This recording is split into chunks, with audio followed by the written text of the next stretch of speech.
Il faut aller très très très lentement, très précisément, avec une précision en effet au centimètre. On n'est pas au millimètre mais presque, c'est la lenteur qui est maître.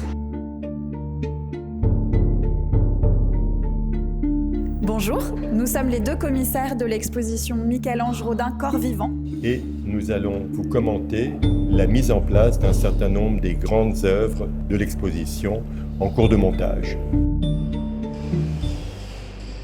Nous voilà dans la galerie Michel-Ange où les esclaves sont en train d'être préparés pour leur transport depuis la galerie Michel-Ange jusqu'à la rotonde de l'exposition. On est en train de vérifier les derniers éléments de leur état avant que l'ensemble des équipes ne se mettent au travail pour qu'ils puissent bouger. Voilà, on vérifie les calages. Les équipes les positionnent et préparent l'ensemble d'une caisse à claire-voie qui va permettre de les stabiliser pour permettre leur transport. C'est une opération tout à fait exceptionnelle. Les esclaves sont arrivés au Louvre en 1793 et ne l'ont quitté qu'à l'occasion des guerres. Autrement, ils ne sont jamais sortis du musée. Là, c'est juste un transport en interne dans le cadre du musée, mais avec des systèmes très précis de sûreté qui permettent de les soulever sans les toucher. On ne touche pas à la peau des esclaves. Ils ont fait l'objet d'une dernière restauration, voici 3 ou 4 ans. Voilà. Et donc, une fois qu'ils sont placés dans leur encaissement, ils roulent simplement de manière très souple et ils vont être amenés vers l'une des issues du musée. Ce qu'on voit ici, où ils sont pris par un bras élévateur qui va les mettre dans un camion qui ensuite va faire quelques centaines de mètres pour permettre de les faire rentrer à nouveau dans le musée. Ils ne quittent pas le périmètre du musée. Et on voit les équipes, voilà. Tout ça se fait avec une extrême douceur, en dépit de leur poids. Ils pèsent 650 et 750 kilos. Et voilà, l'espace dans la galerie est libre et on peut voir en majesté la porte du Palais Stanga. Et les voici arrivés dans la rotonde où ils vont être placés dans la scénographie de Laurence Fontaine, qui est l'architecte de l'exposition, où ils occupent une place, bien sûr, extrêmement importante. Voilà, et donc une magnifique rotonde dans laquelle ils sont confrontés à 3 œuvres de Rodin, voilà, dans une sorte de ronde de sculpture.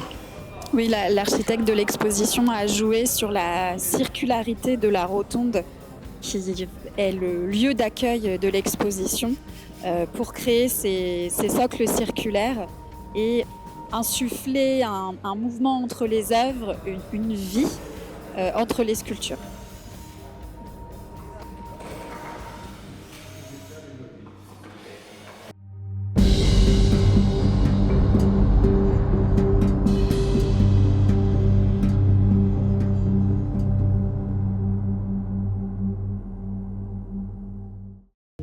Le Gendarme nu est une étude préparatoire pour l'une des figures du monument aux bourgeois de Calais, sur lequel Rodin travaille dans les années 1880. Et comme beaucoup d'artistes, il travaille d'abord le corps nu avant de le vêtir.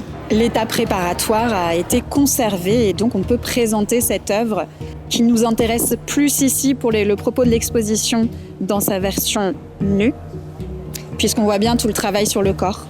Et on voit bien comment les marbriers, l'équipe de marbriers du Louvre, travaillent avec énormément d'attention et de précaution. Ils ont une très très grande habitude de déplacer les œuvres, et les œuvres fragiles. Et puisqu'ici on est sur une œuvre en plâtre, qui donc nécessite effectivement beaucoup d'attention, puisque ce matériau est plus fragile.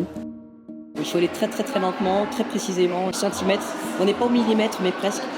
Et donc en effet c'est la lenteur qui est maître.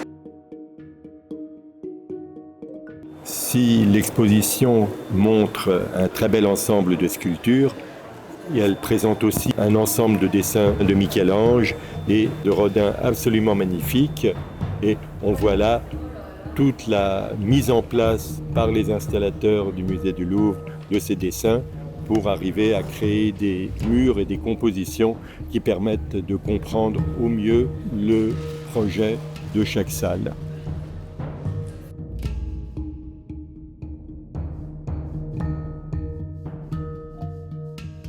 Magnifique marbre dont nous avons la chance d'avoir eu le prêt du musée de Dallas.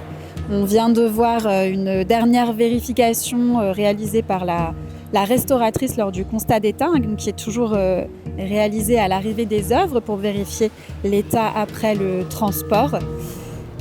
On est ici sur un marbre d'1 tonne et il faut donc utiliser un bras élévateur pour pouvoir déplacer la sculpture qui ne peut être en aucun cas déplacée à main nue, vu son poids, vu sa masse. On a beaucoup réfléchi à son positionnement pour que l'œuvre va pouvoir être vue de 2 côtés différents. Constat d'état toujours ici sur un bronze du penseur. Et le chariot élévateur permet de le mettre à niveau et de le déplacer pratiquement sans effort. L'idée est de toucher le moins possible aux œuvres et qu'elles demandent le moins d'efforts aux membres de l'équipe des marbriers qui ont beaucoup réfléchi à chaque fois au transport de chaque œuvre individuellement.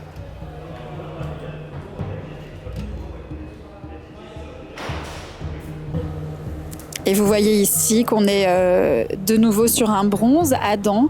Et la technique de mise en place est finalement assez similaire à ce qu'on vient voir sur le petit bronze du penseur, avec l'aide d'une élingue qui a permis d'aider au glissement de la sculpture.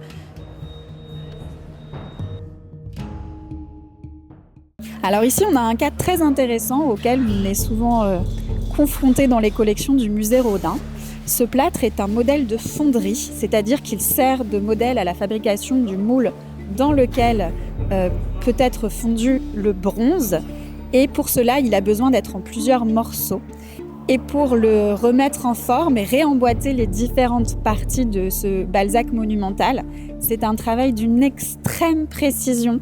C'est l'une des installations qui est les plus complexes de l'exposition, puisqu'il faut faire en sorte que les 2 parties coïncident et tombent l'une sur l'autre au millimètre près, sinon on risque des éclats, on risque un choc en fait entre les différentes parties. Et là, je dois dire que l'opération a vraiment été menée de main de maître par les marbriers avec l'aide des équipes d'LP Art ici, et c'est merveilleux. Et le résultat est magnifique.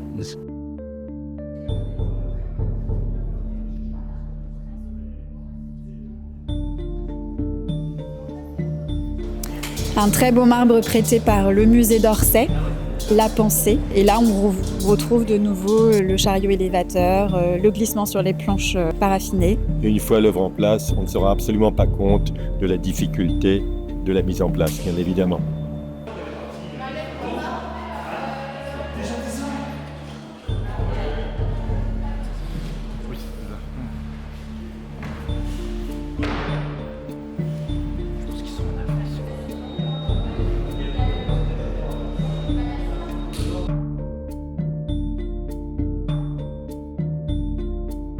On peut voir également un superbe moulage de l'une des œuvres les plus importantes de Michel-Ange, le Moïse, conçu pour le tombeau de Jules II, une œuvre extrêmement forte et monumentale qui montre toute la puissance du travail de Michel-Ange. On a également un dessin de très grand format de la Leda, une des plus belles compositions de nus féminins que l'on connaisse de Michel-Ange.